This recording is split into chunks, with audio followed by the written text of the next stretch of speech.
Welcome to fast academy.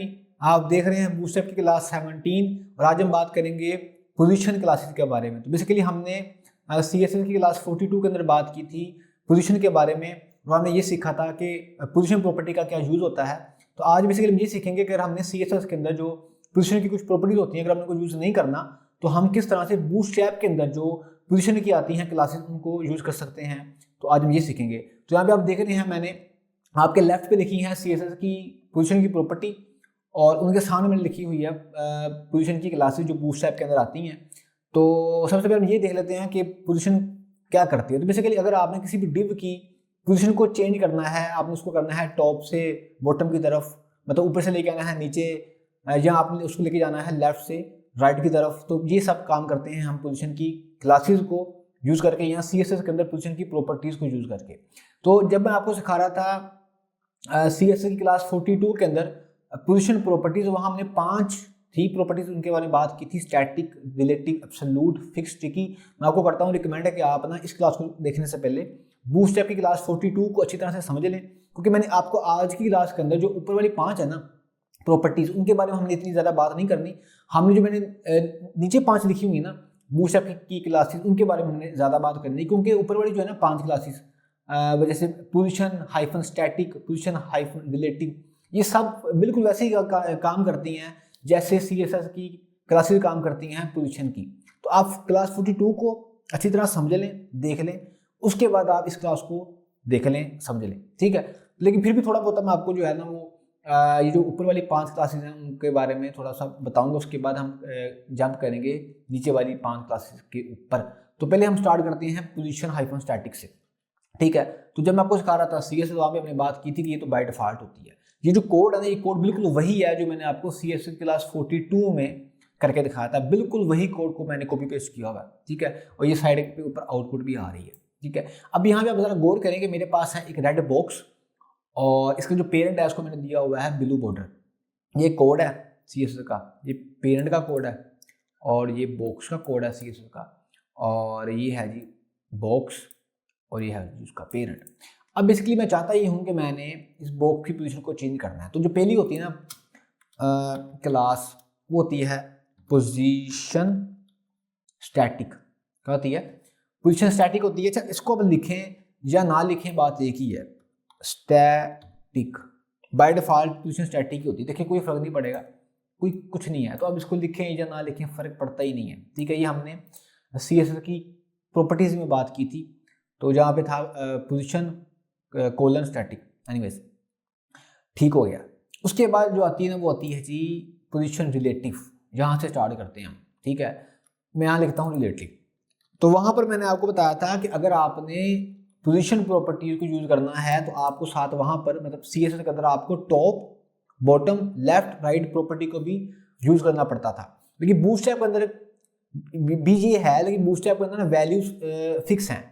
वहाँ पे जो होता था कि टॉप बॉटम को आप जितनी मर्जी वैल्यू दे दें उससे काम चलता था, लेकिन बूस्टअप के अंदर टॉप और बॉटम या टॉप बॉटम स्टार्ट और एंड की जो वैल्यू है वो 0 है, 50 है और 100 है। अब ये काम नहीं करेगी। अब मैं इसके साथ लिखूंगा टॉप या बॉटम की कोई वैल्यू, मतलब फॉर एग्जाम्पल आपने उसको ना ऊपर से लेके आना नीचे की तरफ। मैं आपको करता हूँ एक्सप्लेन। आप चाहते हैं कि आपने इस बॉक्स को ऊपर से नीचे लेके आना है, तो पहले बात तो आप लिखेंगे पोजीशन रिलेटिव, उसके बाद आप लिखेंगे टॉप। अब आपके पास 3 ही वैल्यू है, या आप यहाँ लिखें 0, यहाँ लिखें 50, या लिखें 100। मैंने लिखा फॉर एग्जाम्पल 0, अभी तो फर्क ही कोई नहीं पड़ना, ठीक है। मैंने यहाँ लिखा 50।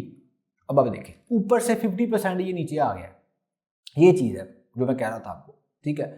अगर मैं यहाँ लिख दूँ 100 तो ये 100% ऊपर से नीचे आ जाएगा, आप देख रहे हैं। तो ये है जी, अब समझ लें। देखिए जो CSS है ना, वहाँ पर आपके पास होता है कंट्रोल, वहाँ पे आप टॉप को कोई भी वैल्यू दे सकते हैं। इस वजह से मैं कहता हूँ क्लास 42 पहले आप जाकर समझ लें, देख लें। अगर आपने पहले देखी है एक बार फिर देख लें दोबारा से, ठीक है। हो गया, ये मैं टॉप से इसको ले आऊँ नीचे। इसी तरह से ये तो मैं सिर्फ टॉप से लेके आया हूँ ना, अगर मैंने इसको लेके आना है लेफ्ट से तो मैं जिस साल लिखूंगा स्टार्ट, और यहाँ भी मेरे पास 3 वैल्यू ही है, 0, 50, 100। तो मैंने यहाँ कर दिया फॉर एग्जाम्पल 50। अब देखें टॉप से आ गया और स्टार्ट मतलब लेफ्ट से चला गया राइट की तरफ। तो मैंने वहां बताया था कि आपको यहाँ तो आप लिखेंगे टॉप या बॉटम, मतलब एक वक्त पर यहाँ तो टॉप आप यहाँ लिखेंगे, यहाँ लिखेंगे बॉटम। इस तरह से एक वक्त पे यहाँ आप लिखेंगे स्टार्ट, यहाँ लिखेंगे आप एंड। हो गया, आसान चीज़ है। तो ये तो हो गया, ये था पोजीशन रिलेटिव। अब इसमें बेसिकली होता ये है कि पोजीशन रिलेटिव में ये होता है कि जिसकी है ना पोजीशन, जिसके ऊपर आप ये क्लासेस को यूज कर रहे हैं, उसकी पोजीशन चेंज वहां से होती है जहां पर वो पहले है। जहां पर वो है ना, वहीं से वो मूव होना शुरू होगा। अगर नहीं समझ आई बताता हूँ, चलो करता हूँ कट। अभी ये बॉक्स मेरा कहाँ पे है, अभी ये यहाँ पर है, जहां पर भी है ये वहीं से मूव होना शुरू होगा। ये होता है पोजीशन रिलेटिव के अंदर। लेकिन अगर आप चाहते हैं कि आपने इसको मूव करवाना है अपनी स्क्रीन के हिसाब से, अपने व्यू पोर्ट के हिसाब से, तो उसके लिए हम इस्तेमाल करते होते हैं पोजीशन एब्सोल्यूट को। जरा देखें यहाँ पर, मैं इसको करता हूँ यहाँ से कट और यहाँ लिखता हूँ मैं एब्सोल्यूट। अब भी कोई फर्क नहीं पड़ेगा, इसके साथ मुझे टॉप बॉटम लिखना पड़ेगा। अब मैं यहाँ लिखता हूँ फॉर एग्जाम्पल टॉप बॉटम। अब क्या हुआ, अभी जो मूव हुआ है ना, ये मूव हुआ है स्क्रीन के हिसाब से, यहाँ से ऊपर से। मैं बताता हूँ, मैंने यहाँ पर ऐसे कर दी। अभी जरा देखें, अगर मैं इसको नहीं लिखता, ये ऐसे है। अब यहाँ फॉर एग्जाम्पल मैं टॉप 0 कर दूँ, देखा आपने, अब ये ऊपर चला गया स्क्रीन के साथ। यही अगर आप काम करते हैं ना पोजीशन रिलेटिव के साथ, तो ये नहीं होना था, ठीक है। और अगर मैं यहाँ कर दूँ स्टार्ट 0, अब देखें ये स्क्रीन के हिसाब से जा रहा है। लेकिन अगर मैं करता ना यहाँ पे रिलेटिव, जो मैंने पहले करके दिखाया था आपको, तो वहाँ पर ऐसा नहीं होता। देखें यहाँ पर ये जहाँ पर है वही है, लेकिन एब्सोल्यूट में मैंने आपको बताया कि ये आपकी जो स्क्रीन है उसके हिसाब से मूव होता है। अब अगर मैं टॉप को कर दूँ 50%, तब ये ऊपर से नीचे आएगा 50%, मतलब टॉप से नीचे आ रहा है 50%। इस तरह से स्टार्ट में भी आप चले जाए, ठीक है, आसान चीज़ है। आपको 42 में भी मैंने बताया था। तो रिलेटिव में ये होता है कि जहाँ पर ये एक्चुअल होता है ना, वहीं से मूव होना शुरू होता है। और एब्सोल्यूट बेसिकली ये होता है कि आपकी जो स्क्रीन का है ना, आपका जो व्यू पोर्ट है, आपकी जो डिवाइस है, वहाँ से ये मूव होना शुरू होता है। आसान चीज़ है ना, हो गया। अच्छा, अब वहाँ पर मैंने आपको एक बात बताई थी, और यहाँ पर भी आपको मैं एक बात बता देता हूँ। वो ये है कि अब आप चाहते हैं कि आपने इसको मूव करवाना है पेरेंट के हिसाब से। फॉर एग्जाम्पल इसका जो पेरेंट है वो है इस वक्त ब्लू बॉर्डर, है ना, तो आपने इसको पेरेंट के हिसाब से मूव करवाना है। तो वो कैसे करेंगे, उसके लिए बेसिकली आपने करना ये है कि आपको तो पता है कि जब आप लिखेंगे पोजीशन रिलेटिव, तब ये मूव करेगा जहाँ पर ये है, वहाँ से मूव होना शुरू हो जाएगा जहाँ पर भी है। और जब आप लिखेंगे पोजीशन एब्सोल्यूट, उसमें आपको पता है कि ये स्क्रीन के हिसाब से काम करता है। लेकिन आपने इसको मूव करवाना है पेरेंट के हिसाब से, जिसका ब्लू बॉर्डर वाला है। उसके लिए आप बेसिकली ये करेंगे, जो है ना इसका चाइल्ड, वहाँ पे आप आगे लिखेंगे पोजीशन एब्सोल्यूट, और जिसका पेरेंट है ना, वहाँ पर आप जाएंगे और पेरेंट में आप जाके लिखेंगे रिलेटिव। ये लिखेंगे। अभी भी काम नहीं होगा, क्योंकि आपको यहाँ पर डेफिनेटली टॉप बॉटम की वैल्यू देनी पड़ेगी ना। तो यहाँ मैंने लिखा टॉप फॉर एग्जाम्पल 50% और स्टार्ट 50%। अब जहाँ पे आप देखेंगे कि अभी जो मूव हो रहा है ना, ये मूव हो रहा है अपने पेरेंट के हिसाब से। ये जो है ना इसका ब्लू बॉर्डर है, इसके हिसाब से मूव हो रहा है। तो मुझे उम्मीद है कि आपको मेरी बात समझ आ गई होगी। अच्छा, यहाँ पे आपको एक बात बताता हूँ, अगर आप इसको सेंटर में लेके आना है ना, तो आप इसको वो भी लेके आ सकते हैं, ठीक है। तो इसको सेंटर में लाने के लिए आपको यहाँ पर एक क्लास है, उसको करना पड़ेगा यूज। वो ये है ट्रांसलेट मिडल। अब जरा आप देखिए, अब सर आपने किया क्या है बताता हूँ। मैंने ये कहा है, जैसे मैंने आपको पहले बताया था, कि जब आप चाइल्ड में जाके लिखेंगे पोजीशन एब्सोल्यूट और पेरेंट में जाके लिखेंगे पोजीशन रिलेटिव, तब ये पेरेंट के हिसाब से मूव होगा। और आप साथ ये चाहते हैं कि सर ये जो बॉक्स है ना, ये अपने पेरेंट के सेंटर में आ जाए, बिल्कुल सेंटर में आ जाए, लेफ्ट से भी और टॉप से भी। तो आप बेसिकली ये करेंगे, साथ आप लिखेंगे ट्रांसलेट मिडल। ये आपको लिखना पड़ेगा, तभी बिल्कुल सेंटर में आएगा एग्जैक्ट। अगर मैं इसको नहीं लिखता तो देखेंगे सेंटर में नहीं आ रहा ना। तो ये है जी। अब आप चाहते हैं कि आपने सेंटर में तो लेके आना है, लेकिन आपने लेके आना है किसी एक्सिस के ऊपर, या तो वाई एक्सिस पे सेंटर में आए या एक्स एक्सिस के ऊपर सेंटर में ये आना चाहिए। उसके लिए बेसिकली आप ये करेंगे, आप लिखेंगे ट्रांसलेट मिडल और साथ आप लगाएंगे -x। अब ये एक्स एक्सिस के हिसाब से सेंटर में है, एक्स एक्सिस के हिसाब से ऐसे। अगर आप यहाँ लिख देंगे y, तब ये y के हिसाब से सेंटर में है। लेकिन मैं आपको करता हूँ रिकमेंड कि आप ना इसको ना करें यूज़, ऐसे ही रहने दें। अगर आपने कहीं करना है यूज़ किसी एक्सिस के हिसाब से, तो आप ये यूज़ कर सकते हैं, ठीक है। तो मुझे उम्मीद है कि बात समझ आ गई। वैसे मैंने ये सब आपको टीच करना तो नहीं था, कोई ये सब बिल्कुल वैसे ही होता है इनका इस्तेमाल, जैसे हमने CSA की क्लास 42 में देखा था। एनीवेज, उसके बाद हमारे पास है जी पोजीशन फिक्स्ड, ठीक है। हाँ, ये क्या करती है, ये जी आपकी पोजीशन फिक्स कर देगी। ये मैं बताता हूँ आपको, फिक्स का मतलब क्या मैं कह रहा हूँ। ये देखें, इसको इसको मैंने ना यहाँ कर दिया, देखिए मैंने लिखा पोजीशन फिक्स्ड। अब जरा आप देखें, ठीक है, अब जरा आप यहाँ पे आपने गौर करना है कि हमारा बॉक्स है ना रेड वाला, ये मूव नहीं होगा। मतलब जैसे ही यहाँ मैं लिखूंगा ना पोजीशन फिक्स्ड, तब इसकी पोजीशन फिक्स होगी। अब यहाँ से इसने कहीं जाना ही नहीं है, देख रहे हैं आप। तो मैं स्क्रॉल कर रहा हूँ लेकिन हमारा बॉक्स मूव ही नहीं हो रहा। तो ये होता है जी पोजीशन फिक्स के साथ। इसके लिए आपको टॉप या बॉटम की कोई ज़रूरत नहीं है।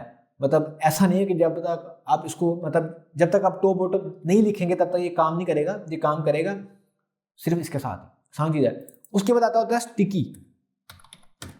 स्टिकी क्या करता है? स्टिकी बेसिकली ये करता है कि ये भी मूवी होता है, मतलब ये भी फिक्स होता है, लेकिन इस पर थोड़ा और मेथड है। ये मैंने आपको 42 में बताया था। अब होगा बेसिकली ये कि ये देखें, अभी इससे काम नहीं करेगा, मुझे टॉप लिखना पड़ेगा। यहाँ लिखता हूँ मैं टॉप 0, ये 42 क्लास में बताया था टॉप 0। अब जरा गौर करें आप, ये देखा आपने, जैसे ही मेरा ये वाला बॉक्स इस स्क्रीन जो ऊपर से है ना स्क्रीन और ये जो मेरा बॉक्स है इसके दरमियान फासला 0 होगा ना, तब ये स्टॉप हो जाएगा वहीं पर। देखा आपने, नहीं समझ आई? जैसे ही ये बॉक्स और ये ऊपर फासला बिल्कुल 0 हो जाएगा, ये देखिए जरा, तो वैसे ही मेरा बॉक्स वहीं पर फिक्स हो जाएगा। ये आपने नेविगेशन बार में देखा होगा। फॉर एग्जाम्पल आप कोई वेबसाइट आप कर रहे हैं सर्च, और जब आप स्क्रॉल करते हैं जो ऊपर वाला मेन्यू होता है वहीं पर वो फिक्स हो जाता है। तो ये ऐसे ही होता है, ठीक है। अगर फॉर एग्जांपल, बाकी ठीक है यार, आपको समझ आ गई होगी। वैसे मैंने आपको इसकी मिसाल दी थी 42 में भी आपको मैंने मेन्यू करके दिखाया था। तो ये है जी आसान चीज़ है, मुझे उम्मीद है कि आपको मेरी बात समझ आ गई होगी, ठीक है। अब बेसिकली ना हम आगे मूव करते हैं। वो ये है कि ये वाली क्लास जो लिखी नीचे, fix top, fix bottom, sticky top, sticky bottom और ट्रांसमिटर। अच्छा, ट्रांसमिटर तो मैंने आपको करके दिखा दिया एनीवेज। अब फिक्स टॉप क्या है यार? मसला ये है कि जब हम चाहते हैं कि हम पोजीशन फिक्स को यूज़ करें, तो उसके लिए ना बाज़ औक़ात हमें टॉप बॉटम को भी यूज़ करना पड़ जाता है, ठीक है।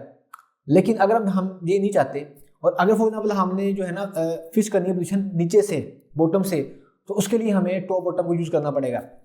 मतलब हम ये चाहते हैं कि हम ना टॉप और बॉटम की वैल्यू लिखे बगैर फिक्स को इस्तेमाल करें। उसके लिए आप बेसिकली ये करें कि आप वहाँ पर पोजीशन फिक्स्ड या पोजीशन स्टिकी यूज़ ना करें, वहाँ पे आप इस्तेमाल कर लें फिक्स टॉप, फिक्स बॉटम या स्टिकी टॉप या स्टिकी बॉटम। मैं अभी करके दिखाता हूँ आपको, देखें। यहाँ पे आप बेसिकली ये करें कि आपने यहाँ पर लिख दें फिक्स्ड टॉप, फिक्स हो गया। अब ये ना फिक्स्ड हुआ है स्क्रीन के हिसाब से, स्क्रीन के हिसाब से फिक्स हो गया। यही काम अगर आपने वैसे करना होता तो उसके लिए आपको काफ़ी कोड लिखना पड़ना था। मतलब उसके लिए आपको 3-4 हैम यूजर की जो वो आप लिखते फिर ही होना था, ठीक है। लेकिन ये आपने सिंपल कर दिया है, तो फिक्स टॉप से ये होता है, एक शॉर्टकट है, ठीक है। अगर हम यहाँ लिखते हैं बॉटम, अभी नीचे आ गया बिल्कुल, ना टॉप हमने इस्तेमाल किया, ना हमने इस्तेमाल किया स्टार्ट, कुछ इस्तेमाल नहीं किया, बस ये लिख दिया, है ना, ठीक है। उसके अलावा होता था स्टिकी टॉप,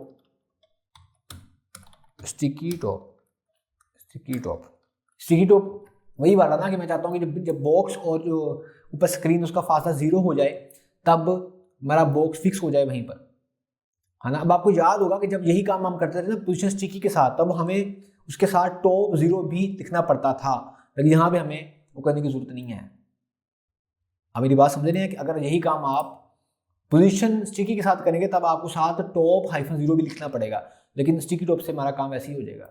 इसी तरह होता है स्टिकी बॉटम भी, तो भी आप करके देख सकते हैं। अच्छा, इसके साथ ना आप अगर आप चाहें तो आप यहाँ पर आप ब्रेक पॉइंट भी इस्तेमाल कर सकते हैं। वो ये है कि आप यहाँ पे लिख दें MD।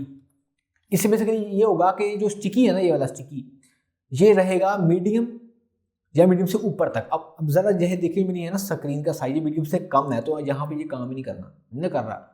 जब इसको मीडियम या मीडियम से ऊपर लेके आऊँगा तब ये काम करेगा। देखिए ज़रा, अब ये काम कर रहा है कैसा, ठीक है। ये भी आप कर सकते हैं। ये बाकी आप बड़े हो गए हैं, ठीक है, आपको मैंने काफ़ी कुछ सिखा दिया है। अब आपका काम है कि आप खुद से भी चीज़ें सीखने की कोशिश करें। ओके, तो बेसिकली आज की क्लास में हमने बात की बूटस्ट्रैप के अंदर पोजीशन क्लासेस के बारे में। तो मुझे उम्मीद है कि आपको ये कॉन्सेप्ट, ये क्लास और ये क्लासेस समझ के अंदर आई होंगी। तो आज के लिए इतने, अपना ख्याल रखिएगा। अपने चैनल का भी मिलते हैं बूटस्ट्रैप की क्लास 18 के अंदर। बूटस्ट्रैप की प्रीवियस क्लास देखने के लिए लेफ्ट वाली वीडियो पर क्लिक करें और बूटस्ट्रैप की नेक्स्ट क्लास देखने के लिए राइट वाली वीडियो पर क्लिक करें।